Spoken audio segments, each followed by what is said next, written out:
Hello, citizens of YouTube land. Hey, it's your president and your VP, and we're back with another installment of the 12 Days of Christmas-a-thon. This time, it's Something different. Santa's sleigh. It was supposed to be the Santa Claus, but guys, full disclosure, we kind of lost it and can't find it at the moment, so we decided to do this one instead. Yeah. So, if anything, it's like $10 at Walmart. Written and directed by David Stellman. It premiered December 20th, 2005. It's a direct-to-video release, so there is no box office here. I don't know how much it was this made. movie is 18 years old and 18 and a day old. Okay, well, all right then. He just points out a random fact for no reason, but whatever. It came out in 2005. Yeah, it comes out in 2005. It stars Bill Goldberg. It's got Douglas Smith, Robert Culp, Rebecca Gayheart, James Caan in an uncredited role, and also Chris Kattan. So there's your main cast, and there's some other people who I don't know and don't really care about. So there's that. Yeah. The movie starts with Chris Kattan and Fran Drescher and James Caan. They're all playing these over-the-top, obnoxious, rich jerks. Okay, they all are concerned with themselves and their money, and they're just greedy and selfish and evil. Yeah. And so then we are just immediately introduced to Santa Claus, who bursts through the chimney and makes all of them sleep with the fishes, including Fran Drescher, who he catches her hair on fire and then drowns her in eggnog. I still can't get over that stupid thing that happened. Yeah, The VP here didn't understand that that's just Fran Drescher's laugh, but if we can find a clip shown here from the nanny, that's just how she laughs, y'all. She just laughs that way. So, with that being said, if we can't find it, well, it is what it is. YouTube's kind of been cracking down on us a bit, so it's a little hard for us to pull things off of YouTube now. But with that being said, guys, moving forward, we're introduced to Nicholas and his girlfriend, kind of, sort of, but not really, but will be by the end of the film. Yeah, you don't really need to know her name. That's just who she is. Generic blonde hot girl. That's what her name is. Generic blonde love interest. Okay, generic blonde love interest. So, generic blonde love interest and Nicholas, they work for this Jewish deli owner, and so yeah, that's all there really is there. They work for this Jewish deli owner, and then they go home, and Nicholas, he has a bunch of locks on his door because his grandpa is like super afraid of Santa Claus, but for a reason. We'll get into it. So, yeah, as it turns out, they immediately pretty much put 2 and 2 together that Santa Claus is back in town because, guys, this is a movie about where Bill Goldberg plays Santa Claus and he goes around making people sleep with the fishes.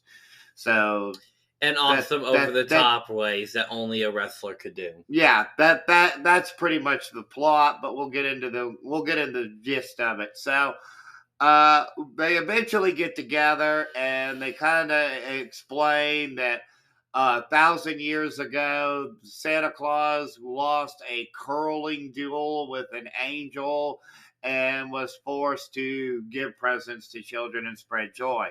Because, now, stay with me while I explain this. Santa Claus is, in fact, the son of the devil, and the virgin, what was her name again? I forget. It doesn't matter. But the point is that Santa Claus is essentially an evil version of Jesus Christ. An Antichrist, if you will. Bum, bum, bum. Yeah. Only this movie could make Santa Claus the Antichrist. So So Santa wait, Claus, there's another particular scene where Santa Claus visits a house of ill repute where women of a certain profession make money because they take certain items off of their body because we're family friendly here. So, yeah, that's one way to skirt the edge. yeah. You can't forget that it's actually the pastor who comes and visits this, Yes, like the yes. ill refute pastor. Yeah. Yeah, Well, we got a pastor that is essentially a variation of Jimmy Swaggart. And if you guys know who Jimmy I Swaggart said Jimmy is, Stewart at first, yeah, bruh. you It's got it actually Jimmy wrong. Swagger. Yeah, you got it I'm wrong. like, why does this guy look like Jimmy Stewart? I was thinking Jimmy Swagger in my head, but when I first asked my dad, I said Jimmy Stewart. That should have caught on too, because that's like It's a Wonderful Life, Jimmy Stewart, which we covered that one too, guys. If you are in the mood, go back, check it out. It's a Wonderful Life. It's great. So, anyways, yeah, he's in the strip club and he does. I just straight up said at that time. You know what? Sorry about I'm not that. gonna censor it because So he was in the club and he did a bunch of things, and now he's moved on. And like I said, we can't forget that he met his real life yes, wife. the scene where his face is with the woman, we'll just say that is his wife, y'all. He met her on this set of this dumb movie. So, And they're still together, I do believe, if I remember correctly. so so he continues on his rampage, and he eventually tracks them down because it was easy for him to find the grandpa, who is in fact, now bear with me, he is in fact the angel who won the curling bet 1,000 years ago.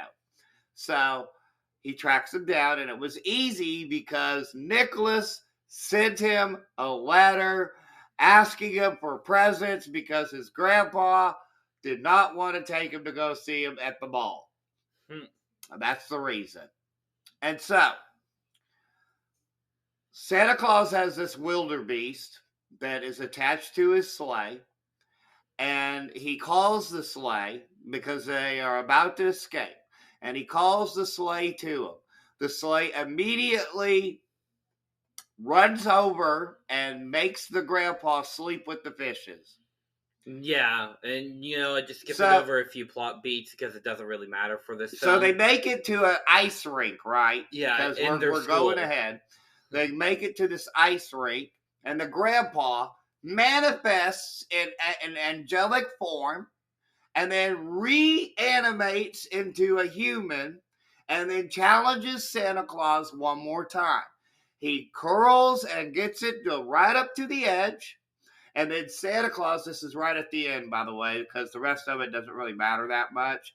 But he takes the angel to Santa Claus and he hurls him into the hole towards, well, where the devil resides, because we don't really use bad language here. Oh, but they do in fact live in Hell Township, because Santa Claus would say that he would go to hell and back to find the angel. So the angel made it freaking literal. Does he actually? So does that mean they live in Hell, Michigan? I guess. I mean, I don't know. If it's Hell Township, that means it's Hell, Michigan.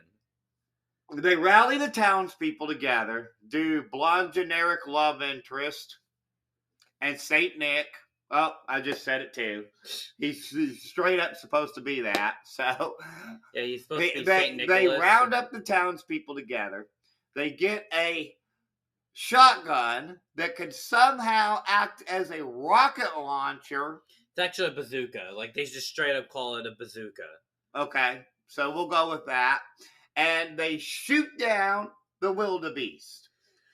The Santa Claus magically escapes and appears at an airport where he is headed toward the North Pole. Roll credits. Next scene, end of post-credit scene, Bill Goldberg says his dumb catchphrase, "Who's next?" How's it dumb? That's actually really cool if you watch if you watch wrestling. Well, it's kind of dumb in today's standards, but from 2005, and if you're a Bill Goldberg fan, you will mark out for the catchphrase. So, but yeah. So that was Santa's Sleigh, guys. Is it any good? Not really. Is it the worst thing ever? Not really. Yeah. 2.5 out of 5. What say you? It will also get a 2.5 out of 5. So yeah, guys, it's kind of a middle of the road. I mean, there are a few chuckles in there. I laughed a couple of times. You know, it's kind of a fun but also stupid horror film, a horror comedy, if you will. So I mean, just kind of turn your brain off if you're going to watch it. But guys, really, it's only because of like Fran Drescher and Bill Goldberg. Those are the best parts. One thing we got to say that we can criticize it for sure, too many covers of Christmas songs, especially Carol the Bells this time around. So many versions of it. Yeah, and they didn't even use the best version, guys. Come on, what's wrong with you? Oh, actually, I know why. I bet they actually did go to Trans-Siberian Orchestra, but they said no. Probably. Also, Here instead as the there is a lot of Pepsi product placement in the film too. So we can point that out. I mean, if you dig Pepsi, yeah, it's all over the place. So yeah, there's that. It's fairly well, I shouldn't say fairly. Excuse me. I had to clear my throat there. It's competently directed. It's not fairly directed. It's just kind of competently directed. Like the director kind of knew what he was doing, and but the writing. I mean, guys, it's dumb. It is. But however, as always. If you have seen Santa's Sleigh and you believe that it is the worst Killer Santa Claus movie of all time, then clearly you have not seen Silent Night, Deadly Night 2, which, to be fair, is a better film entertaining wise, but not direction or writing wise. So there's that. Yeah. But hey, just remember, as always, we're just two idiots with a webcam. Our opinions do not matter, except they actually do, because we have a YouTube show, except they actually don't. So, having said all that, guys, stay tuned where next time it's going to be The Little House Christmas. A Little House Christmas. So we're going to be stepping back into the time machine one more time. But this time around, we're looking at what Charles Ingalls and his family can bring to the table for A Christmas Story. So with that being said, we'll see you guys next time. And of course, as always, there's only one thing left to say, and that is... Peace and love from Denny and Son. Bye.